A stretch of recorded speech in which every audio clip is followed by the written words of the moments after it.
I want to stay happy. It's a big goal for me. Only Jesus! And that's all I can say, only Jesus! The last time anyone saw Stephanie Medikk Williams, she was stepping into a car outside her apartment in Mayfair, Red Hills Road, St. Andrew. It was August 24th, 2023, and she was dressed entirely in black. Black tights, black blouse, black shoes. She had been told there was a photo shoot waiting for her. But there was no photo shoot, no glamorous lights, no cameras flashing. There was only silence. Hours turned into days. Days became weeks. No one heard from her again. Her phone was off. Her apartment door remained closed. Family and friends frantically called, but every attempt to reach her was met with the same chilling response. Nothing. For months, hope clashed with horror. Had she simply run off? Was she hiding? Or had something far more sinister happened? Then, on February 14th, 2024, the worst fears were confirmed. In a remote cane field in St. Catherine, Jamaica, law enforcement made a grim discovery. Skeletal remains, barely recognizable, lay beneath the thick brush. DNA tests would later confirm the unthinkable. This was Medikk. But it was the cause of death that turned her case from a mystery to a full-scale murder investigation. Gunshot wounds to the skull. Someone had executed her. The questions were immediate, relentless, and terrifying. Who killed her? Why? And what role did her past relationships play in her murder? Because before her disappearance, Medikk had been tangled in a dark web of secrets, money, and manipulation. Toxic people in a relationship every 2 weeks, knowing they not going nowhere. She had been in a relationship with a man who was already a convicted murderer. A man who had been controlling her life from behind prison walls. Some say she tried to leave him and paid for it with her life. Others whisper that her death was a message, a warning, one that no one dares to speak too loudly about. But one thing is clear.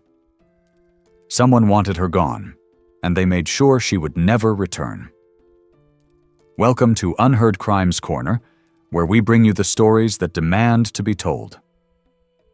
Today, we uncover a case that shook an entire community, a case that still leaves more questions than answers. As we piece together the final moments of Stephanie Medikk Williams, remember this: the more we talk about these stories, the harder they are to erase. So if you believe in shedding light on the unheard, hit subscribe, share this with someone who needs to know, and let's dive in. Before she was Medikk, before the bright lights of dancehall and the whispers of tragedy, she was Stephanie Debbie Ann Williams, a little girl born into hardship but raised with resilience. She entered the world on October 8, 1993, in Savannah Lamar, Westmoreland, Jamaica. Her mother, Millicent McCurdy, was only 16 years old when she gave birth to her. A teenage mother, alone, struggling to make ends meet. It wasn't easy, but Millicent was determined. She refused to let poverty dictate her daughter's future. Stephanie grew up in a strict but loving home. Millicent worked tirelessly to provide, making sure her children had everything they needed. There was no room for failure, no tolerance for recklessness. Church was mandatory, and God was the center of their lives. But even in a home filled with gospel hymns and discipline, the pull of the outside world was impossible to ignore. From a young age, Stephanie had a fire in her. She wasn't reckless, just ambitious, curious, and deeply creative. She loved school, excelling in science and mathematics, and for a time she dreamed of becoming a doctor. But there was one thing that stirred her soul even more than medicine: music. Stephanie's introduction to music started in the most unlikely of places: church. As a child, she sang in the church choir, her voice blending harmoniously with the congregation. But while the hymns were soothing, her heart beat to a different rhythm: dancehall. Even as a child, She was drawn to the raw, pulsating energy of dancehall music. The beats, the bass, the lyrics. It was electrifying. Her mother disapproved, believing that dancehall was no place for a respectable young girl. But Stephanie was already hooked. By the time she was a teenager, she was living a double life. By day, she was a dedicated student, a church-going daughter, a responsible big sister. But when she was alone, she was writing lyrics, imagining performances, rehearsing in front of the mirror. At Petersfield High School, her love for music grew even stronger. She joined the school choir, the marching band, and the dance troupe. It wasn't just about singing. It was about rhythm, movement, performance. And she was good. Really good. Being the eldest child came with responsibilities. Stephanie wasn't just her mother's daughter. She was a second parent to her younger siblings. Millicent worked hard, but single motherhood was a constant battle. There were nights when food was scarce, when the bills piled up, when hope felt like a distant dream. But Stephanie never complained. She carried the weight of the family without hesitation. She helped raise her siblings, making sure they ate, helping with schoolwork, offering comfort when their mother was too exhausted to. Even as she chased her dreams, family came first. But as she grew older, the pull of independence became stronger. She loved her mother, but she wanted more than the quiet life of Westmoreland.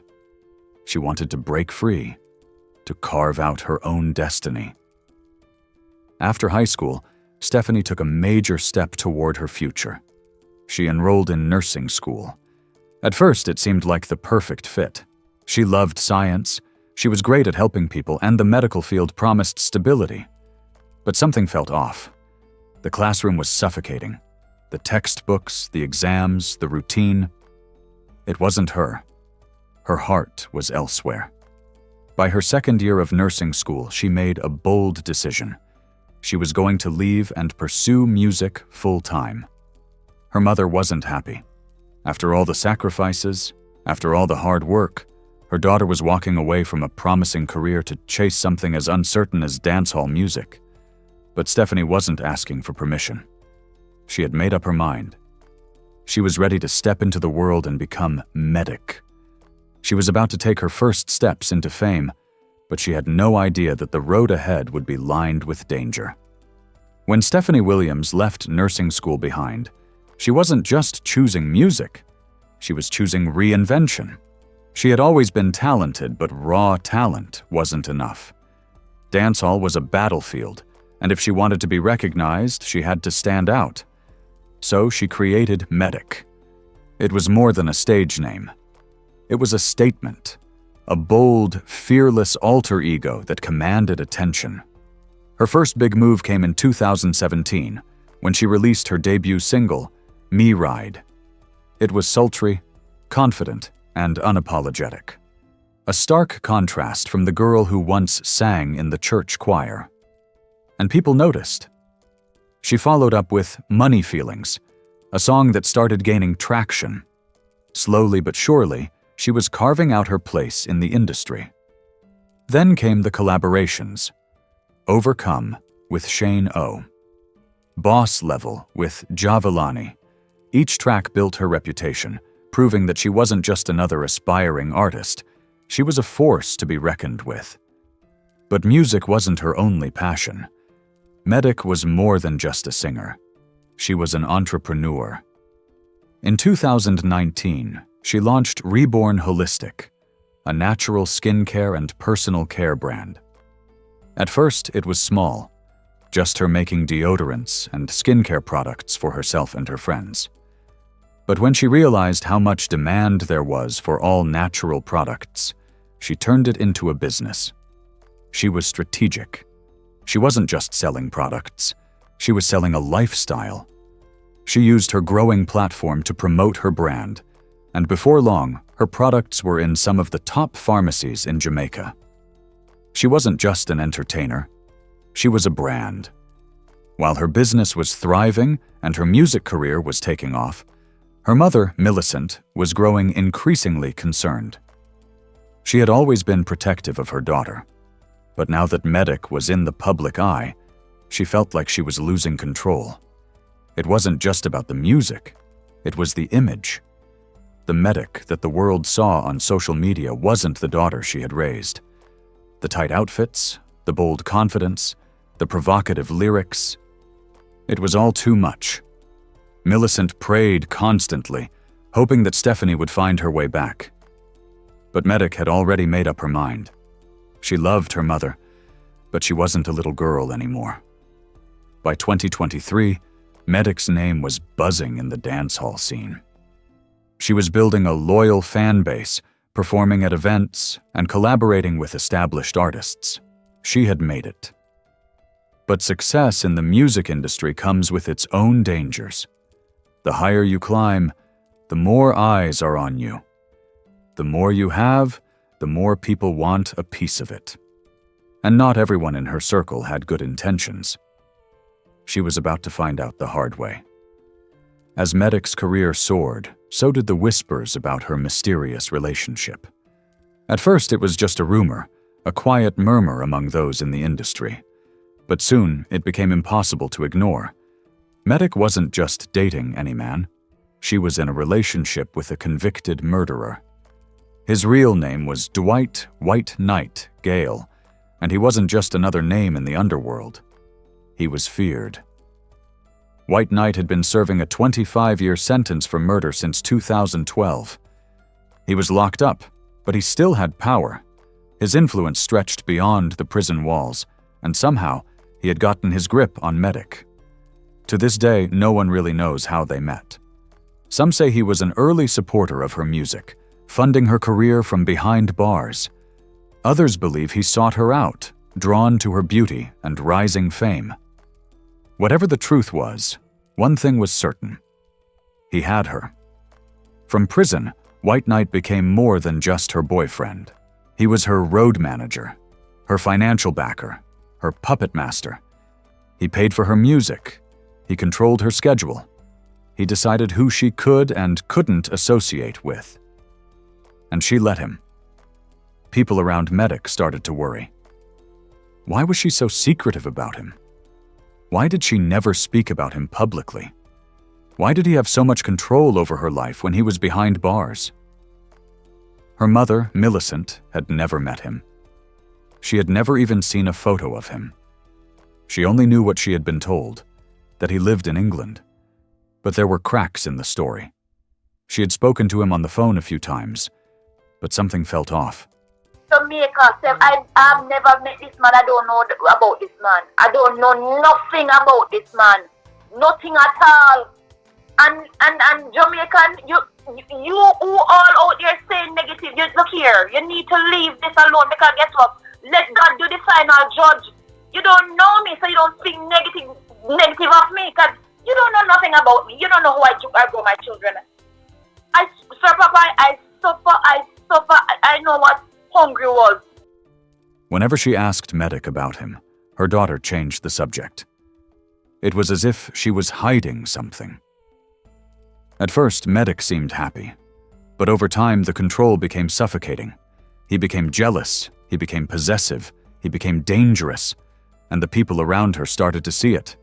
Her mother sensed it, her friends saw it, but no one could stop it, because White Knight wasn't just a jealous boyfriend, he was a killer, and Medikk was playing with fire.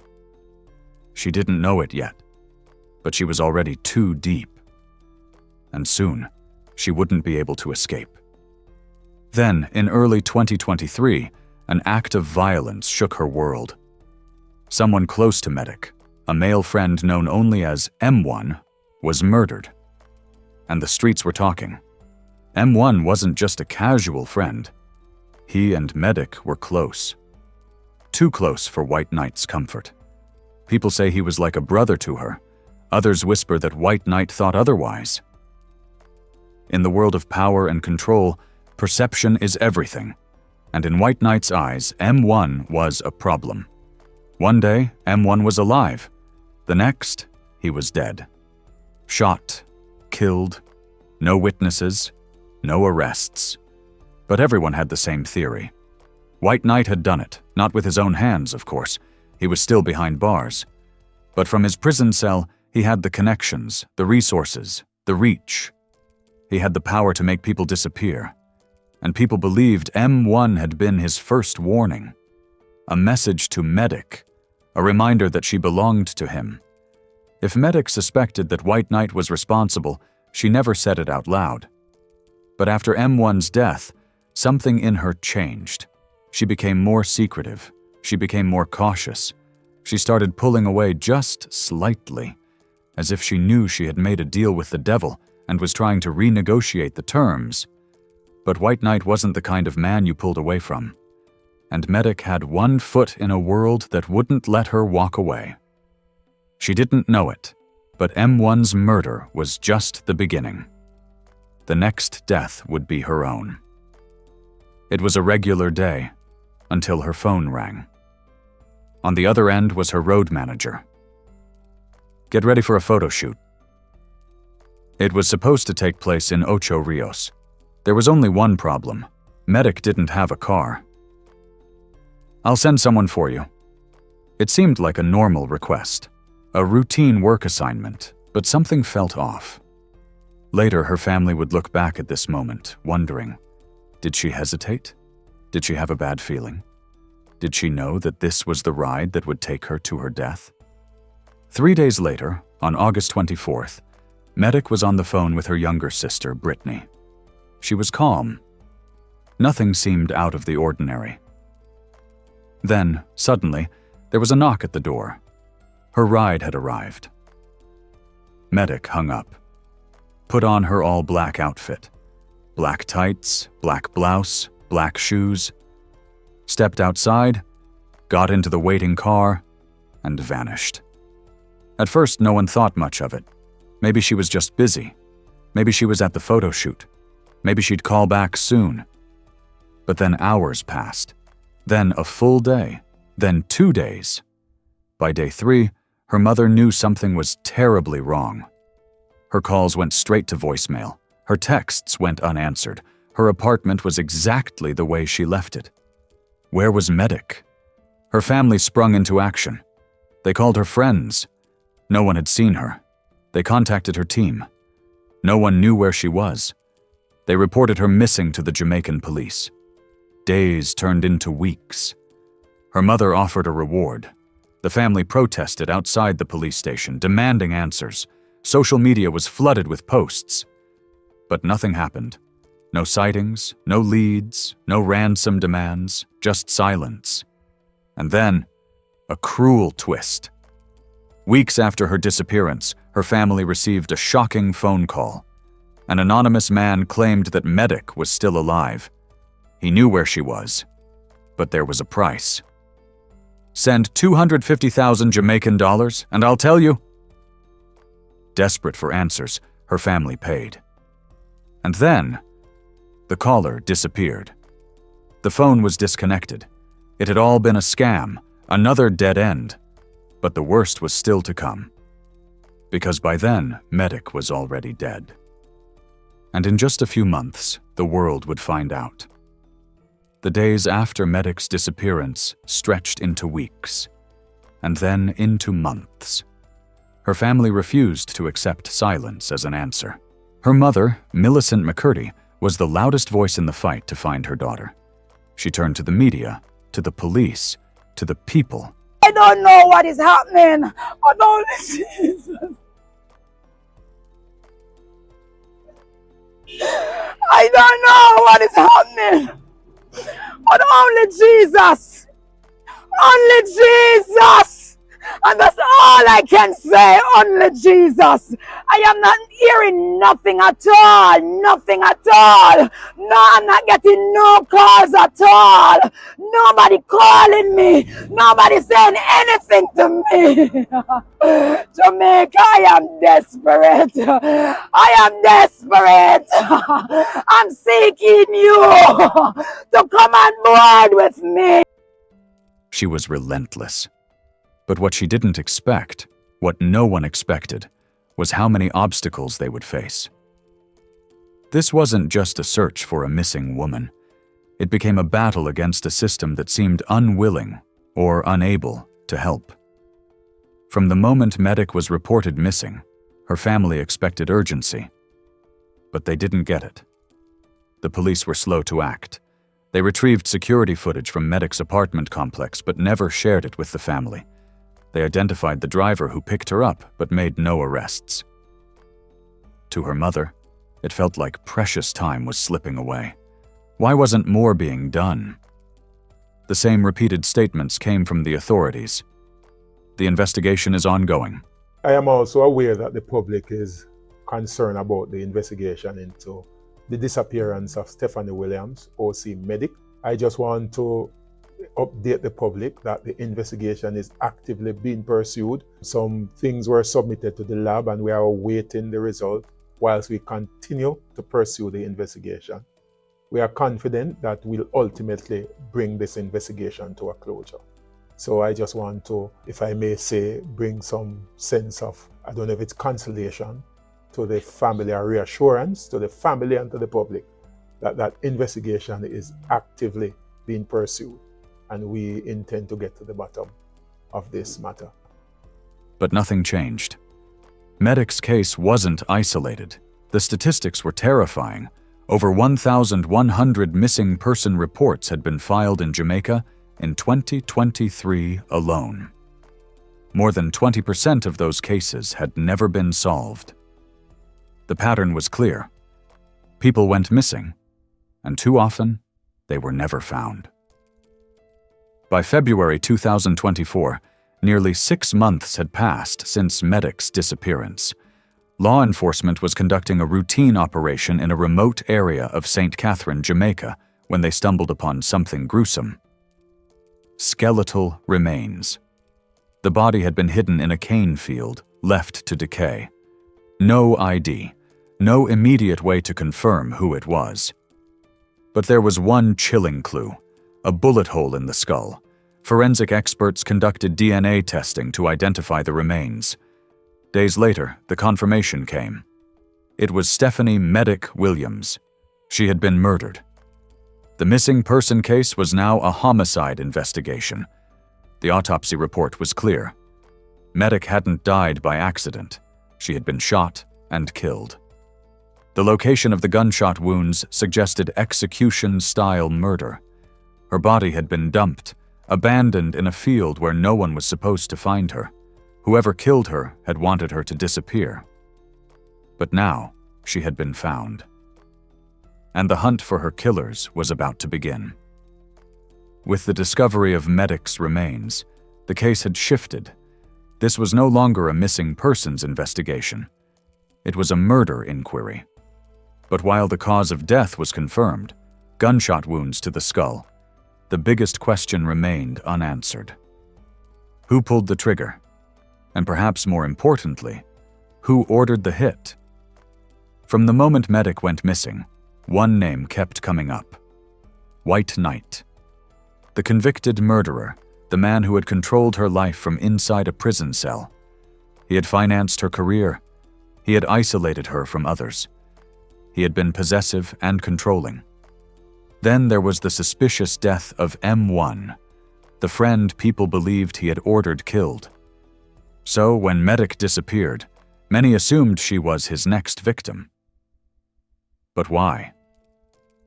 The leading theory: she tried to leave him. Maybe she had outgrown his influence. Maybe she had threatened to expose him. Maybe she was planning to cut ties completely. And if White Knight had already killed for jealousy once, then Medikk leaving him could have been the ultimate betrayal. But not everyone was convinced White Knight acted alone. Some believed Medikk's final ride, the one that took her from her apartment, was arranged by someone she knew, someone she trusted.